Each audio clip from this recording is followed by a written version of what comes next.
शुरुआत में हमें बच्चों को डॉल्स के साथ खेलते हुए दिखाया जाता है। जो डॉल्स थे वो सिर्फ बेबी डॉल्स थे और बच्चे सिर्फ उनके मदर होने की रोल्स निभा सकते थे, जिसमें एक्चुअली मजा आता है। लेकिन ये कंटिन्यू हुआ तब तक जब बाबी इंट्रोड्यूस हुई। बाबी के आते बच्चों ने दूसरी डॉल्स को तोड़ना शुरू किया। बाबी ने सब कुछ बदल दिया। वक्त आते और भी बदलाव आए। ये सभी लड़कियां बाबी है और बाबी ही ये सभी लड़कियां हैं। बाबी की शुरुआत भले बेथिंग सूट में हुआ हो, लेकिन वक्त होते और बेहतर बनती गई। बाबी के पास उसका खुद का पैसा है, घर है, कार है और करियर है, क्योंकि बाबी कुछ भी हो सकती है, लड़कियां कुछ भी हो सकते हैं। यही सब रियल वर्ल्ड में छोटे बच्चियों को रिफ्लेक्ट किया गया है। बच्चे बड़े होकर सब कुछ हासिल कर सकते हैं जो वो चाहे।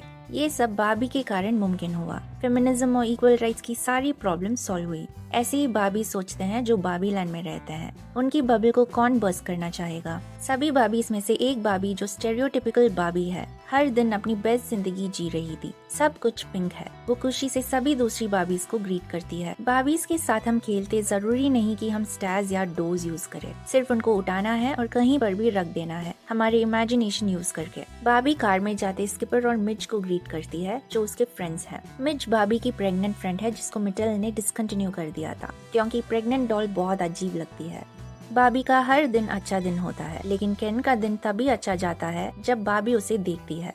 केन्स का काम सिर्फ बीच में खेलना था, जबकि बाबी अलग अलग प्रोफेशंस में थी। बीच केन बाबी को इम्प्रेस करने के लिए सर्व करने जाता है और क्रैश होके गिर जाता है। केन को हॉस्पिटल ले जाते हैं। केन बाबी से कहता है कि उसका काम सर्फिंग नहीं है, उसका काम सिर्फ बीच पे रहना है। केन फिर बाबी से पूछता है अगर वो रात को उसके घर आ सकता है। बाबी कहती है हाँ बिल्कुल, कुछ बड़ा प्लान नहीं है, सिर्फ एक धमाकेदार पार्टी है जिसमें सारी बाबीज आएंगी और उसको आना चाहिए। रात को पार्टी होती है। सभी बाबीज और केन्स खुशी से नाचते हैं। नाचते हुए बाबीज दिन रात की तारीफ करते हैं कि हर दिन ऐसे ही अच्छा होगा। बाबी अचानक पूछती है कभी मरने के बारे में सोचा? सभी नाचना बंद करके बाबी को घूरने लगते हैं। बाबी कहती है मैं मरी जा रही हूँ डांस करने के लिए। ये कहकर वो संभालती है। सभी हंसकर फिर से नाचने लगते हैं। अगले दिन बाबी टायर्ड होकर उठती है। अचानक बैड ब्रेथ फेस करती है। ठंडे पानी का शावर, वैफल्स जल गए, दूध खराब थी और रूफ से गिर जाती है। बीच में दूसरी बाबीज बाबी को खेलने बुलाते हैं। हील्स रिमूव करते बाबी के पैर जमीन छूता है और बाबी गिर जाती है। दूसरी बाबीज को अपना पैर दिखाती है। फ्लैट पैर देखकर सभी बाबीज को उल्टी आती है। बाबी सुबह से हुए इंसिडेंट्स को उनके साथ शेयर करती है।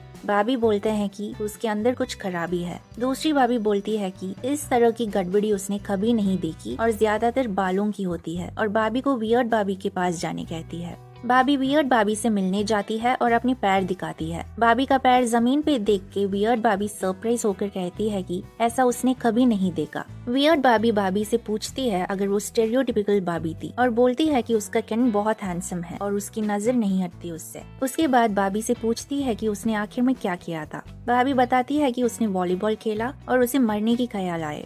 वियर्ड बाबी सरप्राइज होकर बोलती है कि उसने इसके बारे में सुना जरूर था, लेकिन सोचा नहीं कि ऐसा हो सकता है। बाबी को बताती है कि उसने पोर्टल खोल दिया है। बाबी बोलती है कि उसने किसी पोर्टल नहीं खोला है। वियर्ड बाबी बताती है कि कंटिन्यूम में एक दरार आया है जो कि बाबी लैंड और असली दुनिया के बीच का मेम्ब्रेन है। बताती है कि अगर उसको फिर से स्टेरियोटिपिकल बाबी बनना है तो इसे ठीक करना होगा, वरना वो वियर्ड बनती जाएगी। उसके अपर थाइज देखने कहती है। बाबी देखते ही डर जाती है और उसे पूछती है कि ये क्या है। वियर्ड बाबी उसे बताती है कि ये सेल्यूलाइट है और ये पूरी तरह से फैलने लगेगा। बाबी पूछती है कि इसे ठीक करने के लिए क्या करना होगा। वियर्ड बाबी बताती है उसे असली दुनिया जाकर उस लड़की को ढूंढना होगा जो उसके साथ खेल रही है। बताती है कि हम उनके लिए खिलौना ही है। जो लड़की बाबी के साथ खेल रही है वो उदास है और उसकी सोच और फीलिंग्स डॉल को अफेक्ट कर रही है। बाबी पूछती है कि वो लड़की उदास क्यों होगी, क्योंकि उन्होंने सब कुछ ठीक कर दिया था ताकि असली दुनिया में सारी लड़कियां खुश और पावरफुल रह सके। वियर्ड बाबी कहती है कि इसमें उसका भी हाथ है और पोर्टल दोनों तरफ से खुलती है। बाबी बताती है कि उसने कुछ नहीं किया और हमेशा सब कुछ जैसा था वैसा ही रहना चाहा। वियर्ड बाबी बोलती है कि वो लड़की और तुम एक दूसरे से कनेक्ट होते जा रहे हो और तुम्हें उस लड़की की मदद करनी होगी ताकि सारी प्रॉब्लम्स ठीक हो जाए। बारबी वियर्ड बाबी से पोर्टल यूज करके उसे असली दुनिया में बेचने कहती है। वियर्ड बाबी बताती है कि असल में कोई पोर्टल नहीं है, वो सिर्फ बोलने का एक तरीका है, और बाबी से कहती है कि वहाँ पहुँचने के लिए स्पोर्ट्स कार, फिर speed boat, rocket ship, tandem bike, camper van, snowmobile use करके फिर नियॉन ड्रेस और रोलर ब्लेड्स पहनकर एंटर करेगी कैलिफोर्निया। बाबी पूछती है वहाँ पहुंचकर वो लड़की को ढूंढेगी कैसे। वियर्ड बाबी बताती है कि उसको पता चल जाएगा। बाबी पूछती है वापस कैसे आना होगा, तो वियर्ड बाबी बोलती है कि जैसे जाओगी उसी तरह रिवर्स में वापस आना है। वियर्ड बाबी से अपना ख्याल रखने और सुरक्षित रहने के लिए कहती है। सभी बाबीज और केन्स बाबी को रियल वर्ल्ड में जाकर सब कुछ ठीक करके सफलता के साथ सुरक्षित वापस लौटने के लिए विश करते हैं।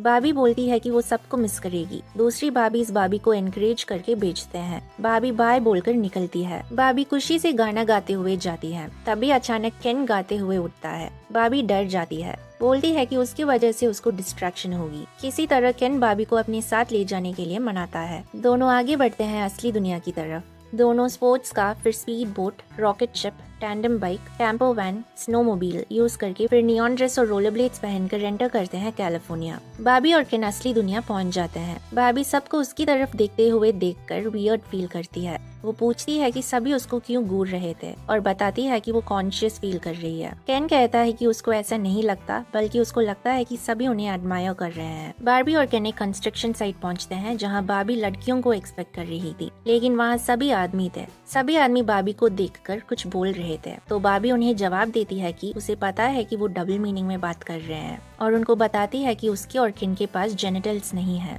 फिर बार्बी सोचते हुए बोलती है कि वुमेन पावर दिखाने के लिए कंस्ट्रक्शन साइट अच्छी जगह होती है, लेकिन यहाँ सिर्फ आदमी है। केन बोलता है कि यहाँ असली दुनिया में सब उल्टा हो रहा है। एक आदमी आके बार्बी के पीछे मारता है और बार्बी उसे मार गिराती है। बार्बी और केन को कॉप्स पकड़ लेते हैं। कॉप्स बार्बी के कपड़ों पर कमेंट करते हैं और बार्बी बोलती है कि उन्हें कपड़े बदल लेनी चाहिए। बार्बी और केन एक शॉप में कपड़े बदलते हैं और शॉपकीपर उनसे कैश पे करने कहता है। बार्बी और केन भाग निकलते हैं। कॉप्स उन्हें फिर से पकड़ लेता है। बार्बी कहती है कि वियर्ड बार्बी ने कहा था कि उसको पता चलेगा उस लड़की के बारे में, लेकिन इस बारे में उसके पास कोई जानकारी नहीं है। बार्बी खुद से पूछती है कि एक स्मार्ट बार्बी क्या करेगी और बैठ के सोचने लगती है। केन बोलता है कि वो बोर्ड है और पूछता है कि उसे क्या करना चाहिए। बार्बी उसे बताती है कि जितनी जल्दी वो उसका पता लगाती है उतनी जल्दी वो घर वापस जा सकते हैं और उसे अकेले कहीं टहलने जाने को कहती है। केन टहलने जाता है और अपने आसपास की चीजें देखता है। वो आदमियों को रेस्पेक्ट मिलता देखता है और खुद रेस्पेक्टेड महसूस करता है। दूसरी ओर बार्बी सोचने लगती है और उसके विजन में वो लड़की दिखाई देती है डॉल के साथ खेलते हुए। बार्बी इमोशनल हो जाती है और अपने आसपास के लोगों की इमोशंस को महसूस करती है। बेंच पर बैठी दादी को देखती है और उनकी तारीफ करती है कि वो सुंदर दिखती है और दादी बोलते हैं कि वो जानते हैं कि वो सुंदर है और हंसते हैं। केन बार्बी के पास दौड़ता हुआ आता है। दोनों एक्साइटेड हैं क्योंकि दोनों के पास कब्र है। दोनों एक ही समय में कब्र बोलते हैं। बार्बी बोलती है कि लड़की स्कूल में है और केन बोलता है कि आदमी दुनिया चलाते हैं। बार्बी ठीक से नहीं सुनती और पूछती है कि उसने क्या कहा। केन बोलता है कुछ नहीं, चलो स्कूल चलें, और दोनों स्कूल की ओर बढ़ते हैं। FBI से डैन नाम का एजेंट मिटल को कॉल करता है। एरन एक मिटल एम्प्लॉय कॉल उठाता है। डैन उसे बताता है कि बार्बी और केन सैंटा मोनिका में रोलर ब्लेड्स में घूम रहे हैं। अपने बॉस को इन्फॉर्म करने कहता है ताकि उन्हें वापस भेज सके।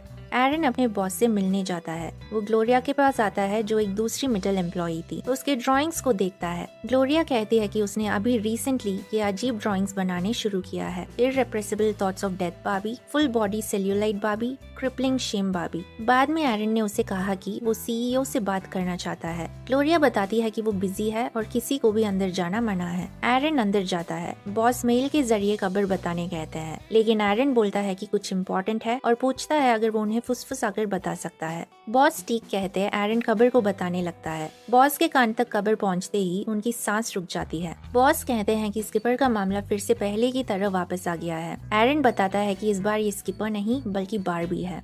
बॉस बताते हैं कि अगर बार्बीज बार्बीलैंड से रियल वर्ल्ड में आके घूम रही हैं, वो भी हमारे साइज में, तो ये हमारे लिए बुरा होगा। ग्लोरिया सब सुनती है और सरप्राइज हो जाती है। सोचती है कि ये इम्पॉसिबल है। बॉस कहते हैं कि जब तक ये डॉल बॉक्स के अंदर नहीं जाती तब तक कोई भी आराम नहीं करेगा। भाभी साशा को देखती है और उसे पूछती है कि वो कैसी है। साशा पूछती है कि तुम कौन हो। भाभी उसे बताती है कि वो उसकी फेवरेट लड़की भाभी है। साशा उसे कहती है कि क्या तुम सच में सोचती हो तुम भाभी हो। भाभी हाँ बोलती है। साशा पूछती है कि तुम असल में भाभी हो, बिल्कुल एक प्रोफेशनल बिम्बो की तरह। भाभी बताती है कि भाभी एक बिम्बो नहीं है। भाभी एक डॉक्टर है, लॉयर है, एक सेनेटर, एक नोबेल प्राइज विनर और बहुत कुछ है। भाभी उनसे हग मांगती है कहकर कि वो उनकी फेवरेट टॉय जो है। साशा बताती है कि जब वो 5 साल की थी तब से उसने बार्बी के साथ खेलना छोड़ दिया था। उसकी फ्रेंड्स कहते हैं कि उन्हें बाल वाली डॉल से नफरत थी और इसलिए खेलती थी क्योंकि उनके पास कोई और चॉइस नहीं था। साशा कहती है कि बार्बी उनके लिए बुरी थी। जब से बार्बी को इंट्रोड्यूस किया गया तब से लड़कियों को अपने बारे में बुरा लगने लगा। बार्बी ने उनकी कल्चर को बुरी तरीके से रिप्रेजेंट किया है, जैसे सेक्सुअलाइज्ड कैपिटलिज्म और अनरियलिस्टिक फिजिकल आइडियल्स। भाभी कहती है कि ऐसा नहीं है और वो गलत सोच रही है। साशा कहती है उसने फेमिनिस्ट मूवमेंट को 50 साल पीछे धकेल दिया। लड़कियां खुद को वैल्यू नहीं करती सिर्फ तुम्हारे वजह से। तुमने दुनिया को बर्बाद कर रखा है तुम्हारे रैपेंट कंज्यूमरिज्म से। भाभी बताती है कि उसका काम उसकी मदद करना, उसे खुश रखना और पावरफुल बनाना है। साशा कहती है कि वो पावरफुल है और उसने सालों से भाभी के बारे में नहीं सोचा और भाभी को फैशिस्ट बुलाती है। भाभी रोने लगती है और साशा से कहती है कि उससे बात करके अच्छा लगा और रोकर भाग जाती है। दूसरी ओर केन लाइब्रेरी से बुक्स उठाता है जो पूरा मेन के बारे में था। केन को एक लेडी मिलती है जो उसे सर कहकर बुलाती है और टाइम पूछती है। केन बोलता है कि आप मेरे रेस्पेक्ट करते हो। केन खुद से पूछता है भाभी ने उससे पेट्रियार्की के बारे में क्यों नहीं बताया, जो उसके अनुसार ये है कि आदमी और घोड़े सब कुछ चलाते हैं। केन ने एक कंपनी, एक हॉस्पिटल और बीच में नौकरी ढूंढते हुए जाता है जहां लोग उसके क्वालिफिकेशंस और स्किल्स पूछते हैं। भाभी रोते हुए बोलती है कि वो सोचती है मैं फैशिस्ट हूँ। केन वापस आता है और फिर से उसी लेडी से टकराता है। केन बोलता है कि उसे कोई ऐसी जगह ढूंढनी होगी जहां वो पेट्रियार्की को एक नए सिरे से शुरू कर सके। मेटल के लोग आते हैं और भाभी को उनके साथ चलने कहते हैं। भाभी के पूछने पर वो बताते हैं कि वो मेटल से है। भाभी उन्हें बताती है कि उसे किसी इंचार्ज से बात करनी होगी। बोलती है कि यहाँ सब उल्टा है, आदमी मुझे ऐसे देखते हैं जैसे मैं कोई ऑब्जेक्ट हूँ। लड़कियाँ मुझसे नफरत करती है, हर कोई सोचता है कि मैं पागल हूँ और गिरफ्तार होते रहती हूँ। भाभी उन्हें बताती है कि उसने रोना भी सीखा है, पहले एक आंसू मिला फिर बहुत सारी।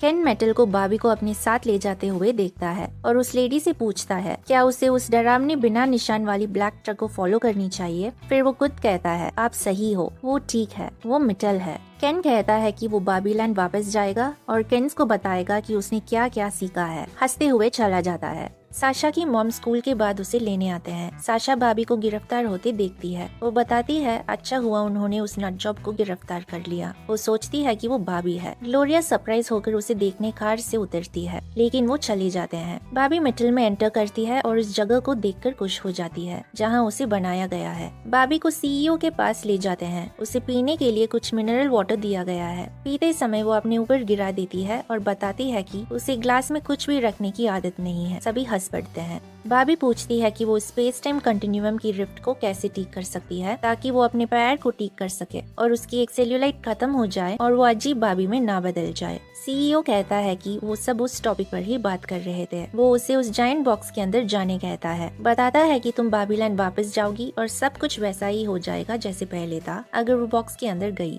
भाभी उनसे केन को लाने के लिए कहती है, जबकि हम जानते हैं वो बाबीलैंड वापस जाने के रास्ते पर है। सीईओ बताता है कि ऐसी कोई चीज नहीं है जिसके बारे में वो चिंतित है और ना कभी थे। भाभी कहती है कि वो बॉक्स के अंदर जाएगी, पर उससे पहले वो उस विमेन से बात करना चाहती है जो सीईओ है। सीईओ बताता है कि वही सीईओ है। फिर भाभी को समझने लगता है। भाभी के पास आकर बताता है कि ये सचमुच विमेन के लिए बनी कंपनी है। बताता है कि एक विमेन सीईओ थी 90s में, एक और थी किसी और समय में, तो इसे मिलाकर 2 सीईओ थे हमारे पास। विमेन का और तारीफ करता है और भाभी को बॉक्स के अंदर जाने कहता है। भाभी कहती है काफी टाइम हो गया है उसे बॉक्स के अंदर जाती है। कहती है कि उसे स्मेल याद आ रहा है। कहती है उसे रियल प्रूस्टियन फ्लैशबैक हो रहा है। सीईओ अपने एग्जीक्यूटिव से कहता है क्या प्रूस्टियन भाभी याद है, वो बहुत अच्छी तरह से नहीं बिकी। भाभी को बांधते समय उसे फ्लैशबैक्स आता है और बॉक्स के बाहर आ जाती है। भाभी बताती है वो रेस्टरूम जाना चाहती है, ये देखने की उसके बाल सही है या नहीं। सीईओ उसे जल्दी वापस आने कहते हैं। भाभी भागने की कोशिश करती है, सभी उसे पकड़ने जाते हैं। भाभी दौड़ती है और बाहर निकलती है। भाभी को बचाने के लिए ग्लोरिया समय पर पहुंच जाती है। भाभी कार के अंदर जंप करती है और वो वहाँ से निकलते हैं। मिडिल ग्रुप भी उनके कार लेकर उनका पीछा करते हैं। साशा पूछती है कि भाभी रियल कैसे हो सकती है। भाभी एक आइडिया की तरह लगती है, असली लाइफ साइज वर्जन में कैसे पॉसिबल है। ग्लोरिया कहती है कि वो थोड़ी अकेली हो गई थी और उसे वो भाभी मिली जिसके साथ वो खेलते थे और उसने उनके साथ खेलना शुरू कर दिया और उनके जैसे ड्राइंग्स बनाने लगी जैसे वो बनाया करते थे, ये सोचकर कि उसको खुशी मिलेगी, लेकिन ऐसा नहीं था। वो दुखी और अजीब हो गई। फिर उसके ड्राइंग्स भी दुखी और अजीब बनने लगे क्योंकि वो भाभी की तरह नहीं बन सकी और उल्टा उसने भाभी को अपने जैसे बना लिया। भाभी उसे पूछती है कि क्या इन ड्राइंग्स में थॉट्स ऑफ डेथ और सेल्यूलाइट था। ग्लोरिया हाँ कहती है, इर्रेप्रेसिबल थॉट्स ऑफ डेथ भाभी और सेल्यूलाइट। उन्हें आखिर में पता चला कि भाभी ग्लोरिया के लिए आई थी, साशा के लिए नहीं। बाबी कहती है जो विजन्स उसने देखे थे वो उसकी यादों का था। साशा हैरान हो जाती है। ग्लोरिया साशा को बताती है कि वो एक बोरिंग मॉम है, बोरिंग जॉब के साथ, और एक बेटी है जो उससे नफरत करती है। पूछती है थोड़ी खुशी के लिए तुम मुझे ब्लेम करोगी क्यों? बाबी कहती है कि उसे उनसे माफी मांगनी है। सोचा था कि बाबी ने असली दुनिया को बेहतर बना दिया था, लेकिन असली दुनिया हमेशा के लिए बर्बाद हो गई है। ग्लोरिया कहती है कि असली दुनिया परफेक्ट नहीं है, लेकिन बाबी ने उसे इंस्पायर किया है। बाबी कहती है कि वो वुमेन को बहुत पसंद करती है और उनकी मदद करना चाहती है। साशा कहती है इससे बाहर आओ, हर कोई वुमेन से नफरत करता है। वुमेन वुमेन से नफरत करती है और मेन वुमेन से नफरत करते हैं, जो बिल्कुल सच है और सबको अग्री करना चाहिए। बाबी पूछती है कि क्या ये सच है? ग्लोरिया कहती है कि कॉम्प्लिकेटेड है। ग्लोरिया तेजी से गाड़ी चलाती है और किसी तरह एस्केप होते हैं। बाबी उसे वेनिस बीच ले जाने कहती है। बीच पहुंचकर रोलर ब्लेड्स यूज करते हैं। ग्लोरिया बाबी से पूछती है कि वो कहाँ जा रहे थे। बाबी उन्हें बताती है कि वो बाबीलैंड जा रहे हैं। साशा अपने मॉम से पूछती है कि क्या वो सच में बाबी को उन्हें ले जाने दे रहे हैं किसी इमेजिनरी वर्ल्ड में। ग्लोरिया बोलती है कि उसे जाना है क्योंकि उसे कुछ भी एंजॉय करने को नहीं मिला। साशा बोलती है वो डैड को अकेले छोड़ के नहीं जा सकते। ग्लोरिया बताती है कि वो ठीक होंगे। बाबी कहती है कि वो पहले जैसे अपनी हील्स उठते हुए महसूस कर सकती है। बताती है कि यही उसे करना चाहिए था, उनको बाबीलैंड लाना। बाबी बीच पर कुछ अजीब होते देखती है। वो प्रेसिडेंट को बियर सर्व करते हुए और सुप्रीम कोर्ट को चेयर करते हुए देखती है। कहती है आज कुछ वियर्ड चल रहा है। केन बताता है कि उसने पहले सोचा कि असली दुनिया को मेन चलाते हैं, फिर उसने सोचा कि असली दुनिया को हॉर्सेस चलाते हैं। बाद में उसको रियलाइज हुआ कि हॉर्सेस सिर्फ मेन एक्सटेंडर्स थे। बाबी आती है और केन से पूछती है कि तुमने यहाँ क्या किया है और ये क्या पहन रखे हो। केन उससे सवाल ना करने के लिए कहता है और उसे टाइनी बेबी बुलाता है। बाबी को गुस्सा आता है और वो कहती है कि ये ड्रीम हाउस मेरी है, मेरी। केन कहता है कि नहीं, ये अब तुम्हारी ड्रीम हाउस नहीं रही, अब ये ड्रीम हाउस जाना जाएगा इस नाम से, जो है केन्स मोजो डोजो खासा हाउस। केन बाबी को बताता है कि वो सिर्फ थोड़ा सा ब्रूस्की बियर्स पी रहा है अपने मोजो डोजो कासा हाउस में। तुम चाहो तो रुक सकती हो, मेरी ब्राइड वाइफ बनकर या फिर मेरी लॉन्ग टर्म लो कमिटमेंट गर्लफ्रेंड बनकर। क्या बोलती हो? बाबी अपनी फ्रेंड्स को फूड और ड्रिंक्स सर्व करते हुए देखती है और उनके पास जाती है। कहती है कि क्या तुम विश्वास कर सकते हो कि यहाँ क्या हो रहा है? तो उसकी फ्रेंड केन्स को सपोर्ट करती है। बाबी को यकीन नहीं होता। बाबी केन से पूछती है कि उनके साथ क्या गड़बड़ी है। केन बताता है कि उसे सिर्फ पेट्रियार्की को समझाया है और सब टूट गए, यानी ब्रेन वॉश्ड हो गए। ग्लोरिया कहती है कि ये वैसा है जैसे 1500s में स्वदेशी लोग और स्मॉल पॉक्स का मामला था। उनके पास इसके खिलाफ कोई बचाव नहीं था। केन बोलता है कि बाबीलैंड अब केनलैंड है और ये बिल्कुल लॉस एंजलिस के सेंचुरी सिटी की तरह होने जा रहा है क्योंकि वहाँ सब कुछ फिगर्ड आउट है। बाबी कहती है कुछ भी फिगर्ड आउट नहीं है क्योंकि हमने उन्हें इंस्पायर नहीं किया है, उनके साथ गलत हुआ है। केन चिल्लाते हुए कहता है कि नहीं, मेरे साथ गलत हुआ है। केन कहता है कि बाहरी दुनिया में लोगों ने उसे बहुत इज्जत दिया। एक लेडी ने उसे टाइम भी पूछा था। वहाँ भी अगर क्वालिफिकेशंस और स्किल्स नहीं होता तो मैं उस दुनिया को रूल कर सकता था, लेकिन वो सब यहाँ नहीं चाहिए होता। टीवी ऑन करता है और उनको न्यूज दिखाता है। बाबी देखती है कि सब जगह केन्स है। केन सभी चीजों में हिस्सा ले रहे हैं और जीत रहे हैं और सब अच्छे पोजीशंस में थे। प्रेसिडेंट केन को दिखाया जाता है जो बताता है कि 48 आवर्स में केन सब वोट करेंगे ताकि वो कॉन्स्टिट्यूशन को बदल सके, ताकि सब कुछ केन्स के नाम हो। बार्बी कहती है कि वो ऐसा नहीं कर सकता, ये बाबीलैंड है। बार्बीज ने बहुत मेहनत और ड्रीम किया है सब कुछ हासिल करने के लिए, तुम इसे एक दिन में खत्म नहीं कर सकते। केन बोलता है तुम बस देखती जाओ, ये मेरा मोजो डोजो कासा हाउस है, बाबी का मोजो डोजो कासा हाउस नहीं है ना? केन बार्बी से कहता है कि हर रात बॉयज नाइट होगा। बार्बी रोकर भाग जाती है। बार्बी रोकर ग्लोरिया से पूछती है कि मुझे क्यों तुम्हारी उलझी हुई सोच और भावनाओं से अपनी गड़बड़ी दुनिया में विश किया। बाबीलैंड परफेक्ट था, मैं परफेक्ट थी। ग्लोरिया माफी मांगती है बोलकर कि उसने ऐसा कुछ करने की नहीं सोचा था। साशा ग्लोरिया से माफी ना मांगने कहती है। साशा बाबी से कहती है कि मेरी मॉम को दोषी मत ठहराओ, तुमने हमें विश किया होगा, तुम्हारी गलती हो सकती है। बार्बी बोलती है कि उसने कभी कुछ विश नहीं किया है, उसने कभी कुछ बदलने की नहीं सोचा था। ग्लोरिया कहती है कि यही लाइफ है, सब कुछ बदलता रहता है। बार्बी बोलती है कि ये भयानक है, मुझे ये नहीं चाहिए, मेरी लाइफ में बिल्कुल नहीं चाहिए। मैं बस यहाँ बैठकर आशा करूंगी कि कोई बाबी आए जो इस ब्रेन वॉश से निकल सके, जिसमें लीडरशिप की काबिलियत हो और इस गड़बड़ी का कुछ करे। ग्लोरिया बाबी को दिलासा देने लगती है। बाबी उसे अकेले छोड़ने कहती है और अपनी गड़बड़ी दुनिया में वापस चले जाने कहती है। साशा बाबी से पूछती है कि तो तुम हार मानने वाली हो? बाबी के हाँ कहते साशा बोलती है कि मुझे तुम्हारे लिए बुरा लग रहा है, लेकिन तुम वैसे ही हो जैसे मैंने सोचा था। ग्लोरिया साशा को वापस वापस जाने बुलाती है। बार्बी कहती है वापस जाने के लिए जैसे आए थे उसी तरह रिवर्स में जाना है। ग्लोरिया और साशा वापस जाने लगते हैं। बार्बी कहती है कि ये उसका अब तक का बुरा फील रहा है, इमोशनली और फिजिकली। वियर्ड बार्बी आके बार्बी को उठाती है। बार्बी उसको देखते कहती है कि अब मैं तुम्हारे जैसे बन गई हूँ, बदसूरत और अनवांटेड। वियर्ड बार्बी शुक्रिया कहकर उसको उठाकर उसके साथ ले जाती है। मिटल और उसके ग्रुप बार्बीलैंड आने के रास्ते पर थे। साशा और ग्लोरिया गाना गा के वापस जाने के रास्ते पर थे। तभी रेडियो पे बार्बी की फेवरेट सॉन्ग्स जो बज रहे थे बंद हो गया और बताया जाता है कि अब से केन की फेवरेट सॉन्ग्स प्ले किए जाएंगे और केन की सॉन्ग्स प्ले होता है। एलन कार में छुपा हुआ था। गाने को सुनकर बाहर आता है और उनको बोलता है कि उस रेडियो को बंद करे। साशा पूछती है कि तुम कौन हो। बताता है कि वो एलन है। ग्लोरिया एलन को देख के खुश हो जाती है। एलन उनसे कहता है कि वो केन्स को ना बताए कि वो वहाँ से भाग रहा है। वॉल को दिखाते हुए बताता है कि जब वो काम करने वाले फिगर आउट करेंगे कि उस वॉल को ऊपर बिल्ड करने के बजाय साइडवेज करना है तो कोई भी यहाँ से बाहर या अंदर नहीं आ सकता। यहाँ से हमें जल्दी निकलना होगा। ग्लोरिया कहती है कि तुम नहीं जा सकते। असली दुनिया में बार्बी के आने से ही ये सारी प्रॉब्लम्स हुई है। एलन बताता है कि किसी इंसान को फर्क नहीं पड़ेगा अगर एलन असली दुनिया में आता है तो। काम करने वाला उनको बुलाता है। एलन और उन लोगों के बीच लड़ाई होती है। एलन उनको मारने लगता है। कार में बैठते साशा पीछे मुड़कर बार्बीलैंड को केनलैंड में बदलते देखती है। ग्लोरिया से कहती है कि हमें वापस जाना होगा। बार्बीलैंड को बचाने की जरूरत है और बार्बी को बचाने की जरूरत है। ग्लोरिया बताती है कि बार्बी ने हार मान ली और केन्स जीत गए। साशा बोलती है कि उसे कोशिश करनी चाहिए, भले ही परफेक्ट ना बने पर बेहतर जरूर बना सकते हैं। ग्लोरिया बोलती है कि वो कुछ बेहतर नहीं बना सकती क्योंकि उसने बार्बीलैंड को अपनी स्टूपिड ड्राइंग्स की वजह से बर्बाद कर दी। साशा बोलती है कि उसकी ड्राइंग स्टूपिड नहीं है बल्कि अमेजिंग है। ड्राइंग्स अजीब और डार्क और क्रेजी दिखते हैं जो आप ना होने का दिखावा करते हो। ग्लोरिया बोलती है कि मैं अजीब और डार्क और क्रेजी हूँ और इनकरेज महसूस करती है। एलन आदमियों को मार गिराकर कार में वापस आता है। ग्लोरिया बोलती है कि हम बार्बीलैंड वापस जा रहे हैं। वियर्ड बार्बी के यहाँ जो बार्बीज थे, राइटर बार्बी को ब्रेन वॉश से बाहर निकालने की कोशिश करते हैं। बोलते हैं कि याद है ये तुम्हारा नोबेल प्राइज है जो तुमने जीता था। वियर्ड बार्बी बोलती है कि बेकार की कोशिश है, मैंने सब कुछ ट्राई कर लिया है बट कोई असर नहीं हुआ। राइटर बार्बी बोलती है कि उसे नहीं पता वो यहाँ तक कैसे पहुँची, ये मैं डिजर्व नहीं करती और बोलती है कि वो केन को शुक्रिया अदा करना चाहती है।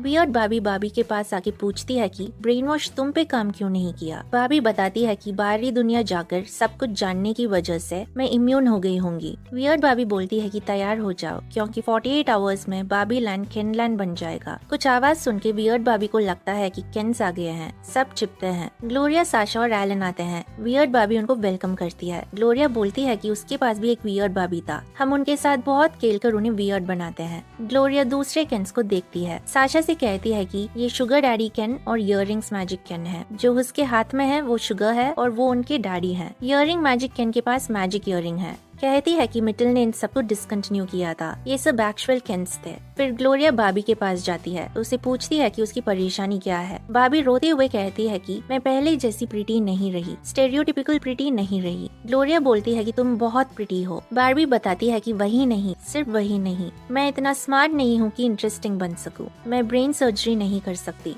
मैंने कभी प्लेन नहीं चलाया, मैं प्रेसिडेंट नहीं हूँ, सुप्रीम कोर्ट में जो है मैं उनमें से कोई भी नहीं हूँ, मैं किसी भी चीज के लिए अच्छा नहीं हूँ कहकर रोती है। ग्लोरिया बोलती है कि एक वुमेन होना इम्पॉसिबल है, तुम बहुत सुंदर और स्मार्ट हो और ये मुझे परेशान कर रहा है कि तुम अपने आप को अच्छा नहीं सोचते। जैसे हमें हमेशा एक्स्ट्रॉर्डिनरी रहना चाहिए लेकिन हम किसी तरह इसे हमेशा गलत करते हैं। आपको पतला होना चाहिए पर ज्यादा पतला नहीं, और ये आप नहीं बोल सकते कि आप पतला होना चाहते हो। आप बोलते हैं कि आप हेल्थी होना चाहते हो पर आपको पतला भी रहना है। आपके पास पैसा होना चाहिए लेकिन आप पैसे नहीं मांग सकते क्योंकि वो बकवास है। आपको बॉस बनना होगा लेकिन आप मतलबी नहीं हो सकते। आपको लीड करना होगा लेकिन आप दूसरे लोगों के आइडियाज को कुचल नहीं सकते। आपको माँ बनना पसंद होना चाहिए लेकिन हर समय बच्चों के बारे में नहीं बात करें। आपको एक करियर वुमेन बनना होगा लेकिन साथ ही हमेशा दूसरे लोगों का ध्यान रखना है। आपको हमेशा आदमियों के बुरी व्यवहार का जवाब देना होता है और यदि अगर आप इसे पॉइंट आउट करते हैं तो शिकायत करने का आरोप आप पे लगाया जाता है। आपको आदमियों के लिए सुंदर रहना होता है लेकिन इतना भी सुंदर नहीं कि आप उन्हें टेम्प्ट करें, और ना कि आप वुमेन को धमकाए क्योंकि हमें सिस्टरहुड के हिस्से बन के रहना होता है। है, लेकिन हमेशा अलग दिखे और हमेशा ग्रेटफुल रहे।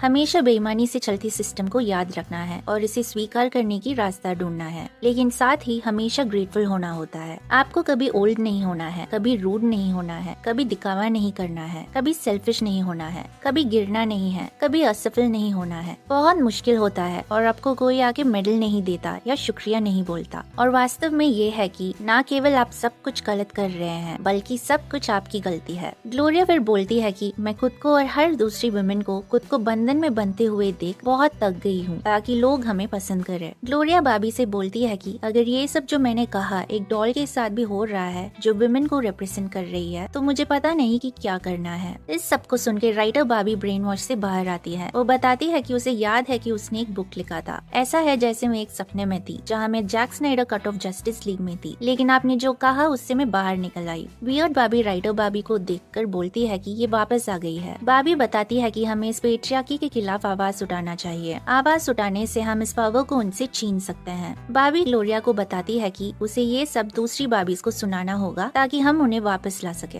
राइटर बाबी पूछती है कैसे हम बाबीज को कैन से दूर ला सकेंगे। बाबी वियर्ड बाबी से बाबीलैंड की मैप पूछती है। वियर्ड बाबी उसका बनाया हुआ मैप दिखाती है। बाबी बोलती है कि हमें पहले बाबीज को कैन से दूर करनी होगी। इसके लिए हमें एक डिकॉय बाबी की जरूरत होगी जो ब्रेन वॉश्ड होने का प्रिटेंड करेगी, और राइटर बाबी को डिकॉय बाबी होने के लिए कहती है। साशा बोलती है कि उनसे मदद मांगते हुए भटकाएंगे। केन्स को हमें परेशान देखकर रहा नहीं जाएगा। ग्लोरिया कहती है कि हमें उनको विश्वास दिलाना होगा कि उनके पास पावर है और जब वो फंस जाएंगे तो हम अपने पावर्स वापस ले लेंगे। राइटर बाबी की एक्टिंग शुरू होती है। वो परेशान होती है क्योंकि उसे फोटोशॉप में सेलेक्ट टूल यूज करना नहीं आता। केन ये देखकर उसकी मदद करने जाता है। दूसरी बाबी केन के साथ जो बाबी थी उसको लेकर वैन के अंदर जाते हैं। ग्लोरिया उससे बात करती है जैसे उसने बाबी के साथ की थी और प्रेसिडेंट ब्रेन वॉश से बाहर आती है। बार्बी कहती है हम अनब्रेन वॉश बाबीज को न्यू डिकॉय बनाएंगे ताकि सबको अनब्रेन वॉश कर सके। बार्बी केन के पास जाती है जो द गॉडफादर देख रहा था और बोलती है कि उसने कभी द गॉडफादर नहीं देखा। केन उसको एक्सप्लेन करता है और उसके बाबी को उठाया जाता है। ग्लोरिया बाबी को होश में वापस लाती है। साशा आइडिया देती है पैसे के बारे में कंफ्यूज्ड रहना। बाबी जाके अपना काम करती है और ऐसे ही सारी बाबीज को वापस लाया जाता है।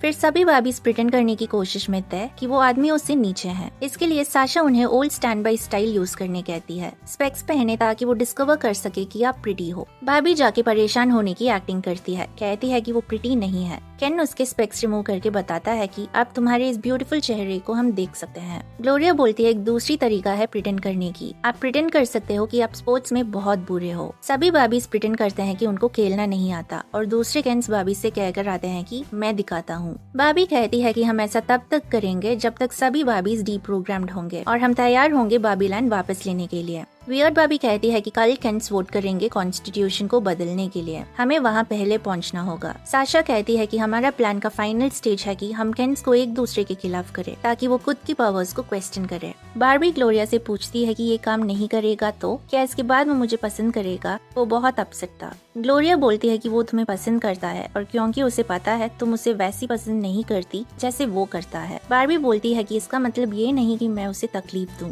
ग्लोरिया कहती है कि उसने तुम्हारा गर्व छीना है, उसने तुम्हारे फ्रेंड्स को ब्रेन वॉश किया है और वो गवर्नमेंट भी कंट्रोल करना चाहता है। बार्बी अग्री करती है। बार्बी रेडी होकर केन से मिलने जाती है। बार्बी केन से बोलती है कि ये जगह बहुत अच्छा है। केन हम बाबी से बेहतर चलाते हैं। फिर बताती है कि वो एक लॉन्ग डिस्टेंस लो कमिटमेंट कैजुअल गर्लफ्रेंड बनने के लिए तैयार है अगर वो चाहे। केन बताता है कि उसको उसके बारे में सोचना होगा। बार्बी फिर से पूछते केन ओके बोलता है और उसे अंदर गिटार सुनाने बुलाता है। केन सभी अपने बाबीज के लिए गाना गाते हैं। प्लान का फाइनल स्टेज ताकि उनकी सपना पूरा करे और जब उनकी खुशी ऊंचाई पे हो और वो यकीन करने लगेंगे कि बाबीज को इस गाने के बारे में परवाह है, हम उनसे उनकी खुशी छीन लेंगे। बार्बी फोन लेकर मैसेज करने लगती है। केन पूछता है कि कौन है और उसकी फोन छीन कर देखता है कि बाबी दूसरी केन को मैसेज कर रही थी। बाबी दूसरे केन के पास जाती है और उसकी गाने का तारीफ करती है। दूसरे बाबीज भी यही करते हैं। केन्स को अच्छा नहीं लगता कि बाबीज उन्हें छोड़कर दूसरे केन्स को पसंद कर रहे हैं। इसी तरह करके बाबीज उनको एक दूसरे के खिलाफ भटका रहे थे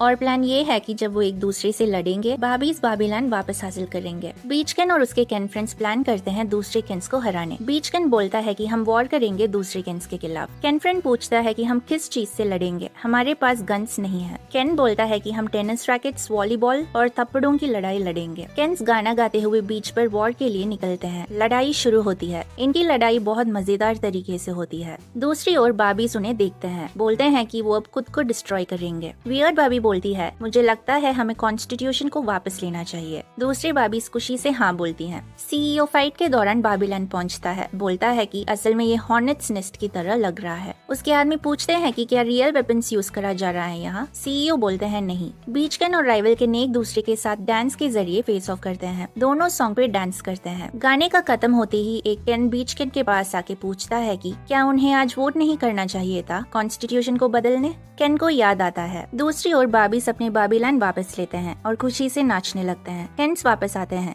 केन देख के पूछता है कि क्या ये सिर्फ मेरा कल्पना है या सच में ये मोजो डोजो कासा हाउसेस ड्रीमिया बन गए हैं। प्रेसिडेंट आके बोलती है कि हमने बाबीलैंड की कॉन्स्टिट्यूशन को वैसा बना दिया है जैसा उसे होना चाहिए और सभी बाबीज के ब्रेन्स को रेस्टोर कर लिया है और सारी हाउसेस को डिसइंफेक्ट किया गया है। केन से पूछते हैं कि उन्हें क्या करना चाहिए, क्या हम अटैक करने वाले हैं। केन अंदर भाग जाता है और रोने लगता है। बारबी उसे संभालने अंदर जाती है। बारबी पूछती है कि क्या तुम ठीक हो। कोई बात नहीं अगर तुम रो रहे हो, तुम्हें पता है मैंने भी रोया था और लगता है कि एक्चुअली अमेजिंग है। केन बोलता है कि वो एक लिबरेटेड आदमी है और वो जानता है कि रोना कमजोर नहीं है। बोलता है कि बहुत मुश्किल था चीजों को चलाना और उसे वो पसंद भी नहीं आया और रोने लगता है। बोलता है कि जब उसे पता चला कि पेट्रियार्की एक्चुअली हॉर्सेस के बारे में नहीं था, उसने दिलचस्पी खो दिया था। बाबी बोलती है कि कोई बात नहीं। केन बोलता है उसे हमेशा लगा कि ये घर उन दोनों का होगा और रोने लगता है। बारबी उसे माफी मांगती है कहकर कि मैंने तुम्हें हमेशा हल्के में लिया, जरूरी नहीं कि हर रात गर्ल्स नाइट हो। केन बोलता है कि शुक्रिया ये बोलने के लिए। केन बाबी को किस करने आता है और बाबी पीछे हटती है कहकर कि मेरा मतलब वो नहीं था।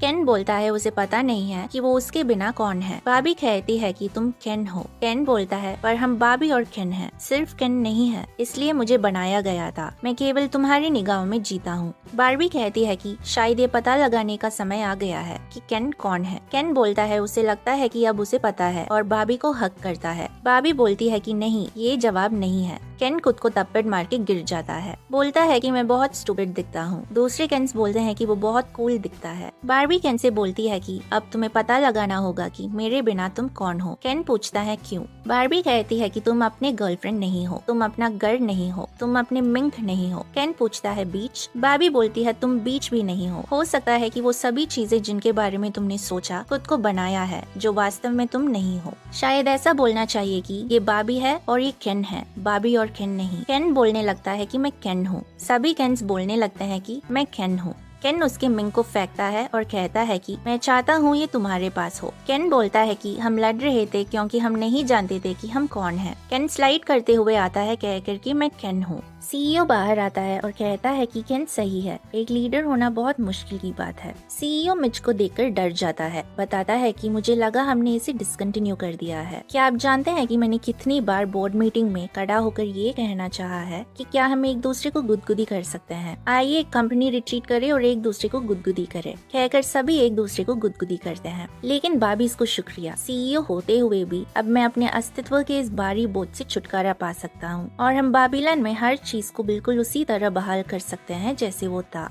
प्रेसिडेंट बाबी बताती है कि उसे नहीं लगता कि चीजें वापस वैसी हो जानी चाहिए जैसे थी। किसी भी बाबी या केन को छाया में नहीं रहना चाहिए। प्रेसिडेंट बाबी वियर्ड बाबी के पास जाकर माफी मांगती है। उसे वियर्ड बाबी उसके पीठ पीछे और उसके मुंह पर बुलाने के लिए और उसको कैबिनेट में एक जॉब ऑफर करती है और वियर्ड बाबी खुशी से स्वीकार करती है। प्रेसिडेंट से केन पूछता है कि क्या केन्स का एक सुप्रीम कोर्ट जस्टिस हो सकता है। प्रेसिडेंट बाबी बोलती है कि वो ऐसा नहीं कर सकती, लेकिन एक लोअर सर्किट कोर्ट जजशिप हो सकता है। बाकी केन्स बोलते हैं कि वो एक्सेप्ट करते हैं। केन्स को कहीं ना कहीं शुरुआत करनी थी और यही दिन था। ग्लोरिया के पास कोई आइडिया था और साशा उसे बताने के लिए कहती है। ग्लोरिया सीईओ के पास जाके बोलती है कि उसके पास एक आइडिया है। सीईओ के पूछते ग्लोरिया पूछती है ऑर्डिनरी बाबी कैसे रहेगी। वो एक्स्ट्रॉर्डिनरी नहीं है, वो कोई प्रेसिडेंट नहीं है, या हो सकती है कि वो एक मॉम है, या शायद नहीं, क्योंकि ठीक है अगर मॉम ही रहे या प्रेसिडेंट बनना चाहे, या एक मॉम जो प्रेसिडेंट भी हो सकती है, या मॉम भी नहीं और प्रेसिडेंट भी नहीं। उसके पास सिर्फ एक फ्लैटरिंग टॉप है और वो अपने बारे में अच्छा महसूस करते हुए दिन गुजारना चाहती है। सीईओ बोलता है कि वो एक टेरिबल आइडिया है। सीईओ के आदमी बताता है कि वो आइडिया अच्छा पैसा बनाएगा। ये सुनते ही सीईओ कहता है मुझे पसंद आया, क्या खूबसूरत आइडिया है, और ग्लोरिया खुश हो जाती है। सीईओ बताता है कि हमें दोनों दुनिया के बीच का पोर्टल को बंद करने का काम शुरू करना चाहिए। साशा सीईओ से पूछती है कि बाबी का क्या होगा, उसकी एंडिंग क्या है। सीईओ बताता है कि इजी है, वो केन से प्यार करती है। साशा बोलती है कि वो उसकी एंडिंग नहीं है। बार्बी कहती है कि वो केन से प्यार नहीं करती। तो सीईओ पूछता है कि उसे क्या चाहिए। बार्बी कहती है कि उसे पता नहीं, वो श्योर नहीं है कि वो कहाँ बिलोंग करती है। कहती है मुझे लगता है कि मेरी कोई एंडिंग नहीं है। रूथ की एंट्री होती है। कहते हैं कि हमेशा से वही पॉइंट रहा है, मैंने तुम्हें इसलिए बनाया ताकि तुम्हारा कोई एंडिंग ना हो। बार्बी रूथ को देख के कहती है कि आप रूथ हो मिटल से। रूथ बोलते हैं कि वही मिटल है जब तक आईआरएस उन तक पहुंचे, पर वो दूसरी मूवी थी। बार्बी पूछती है तो आप?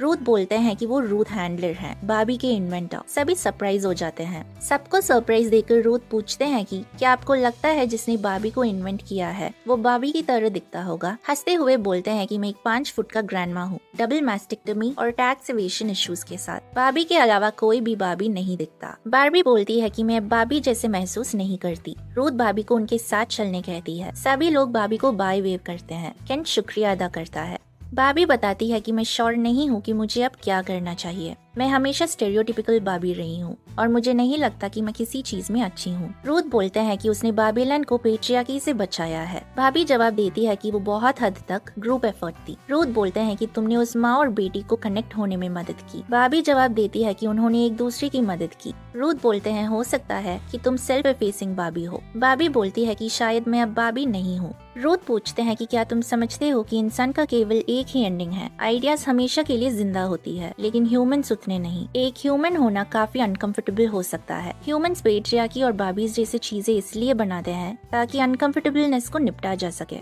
और उसके बाद तुम मर जाते हो। बार्बी हंसकर समझने लगती है। बोलती है कि मैं लोगों का हिस्सा बनना चाहती हूँ जो कुछ कर सके, ना कि एक चीज जो बनी है। मैं कल्पना करना चाहूंगी, मैं आइडिया नहीं बनना चाहती। रूथ बोलते हैं कि मैं हमेशा से जानती थी कि बाबी मुझे सरप्राइज करेगी, लेकिन मैंने कभी इसकी उम्मीद नहीं की थी। बाबी पूछती है कि आप मुझे ह्यूमन बनने की परमिशन देंगे? रूथ बोलते हैं कि तुम्हें मेरी परमिशन की जरूरत नहीं है। बार्बी बोलती है लेकिन आप मेरे क्रिएटर हो, क्या आप मुझे कंट्रोल नहीं करते? रूथ बोलते हैं कि मैं तुम्हें अपनी बेटी से अधिक कंट्रोल नहीं कर सकती। मैंने तुम्हारा नाम उसके नाम पर रखा है, बारबरा, और मैंने हमेशा तुम्हारे लिए वैसी ही आशा की जैसे मैंने उसके लिए आशा की। बार्बी पूछती है तो क्या इंसान होना कोई ऐसी चीज नहीं है जिसे मुझे मांगने या चाहने की जरूरत है? ये कुछ ऐसा है जो मुझे डिस्कवर करना चाहिए कि मैं हूँ। रूथ बोलते हैं कि मैं तुम्हें ये स्टेप लेने नहीं दे सकती, तुम ये जाने बिना कि इसका मतलब क्या है। रूथ भाभी को उनके हाथ पकड़ने कहते हैं और आंखें बंद करके महसूस करने कहते हैं। बाबी ह्यूमन लाइफ विजन देखती है और महसूस करती है। बार्बी असली दुनिया में जाकर इंसान बनने का फैसला लेती है। ग्लोरिया और साशा बाबी को एनकरेज करते हुए उसे ड्रॉप करते हैं। बाबी को अब बारबरा हैंडलर के नाम से जाना जाता है। बार्बी का गायनेकोलॉजिस्ट के साथ पहला अपॉइंटमेंट था और यही कहानी खत्म होती है। उम्मीद करती हूँ आपको कहानी पसंद आई होगी। ऐसे ही और वीडियोस के लिए सब्सक्राइब करना ना भूलें। मिलते हैं अगले वीडियो में।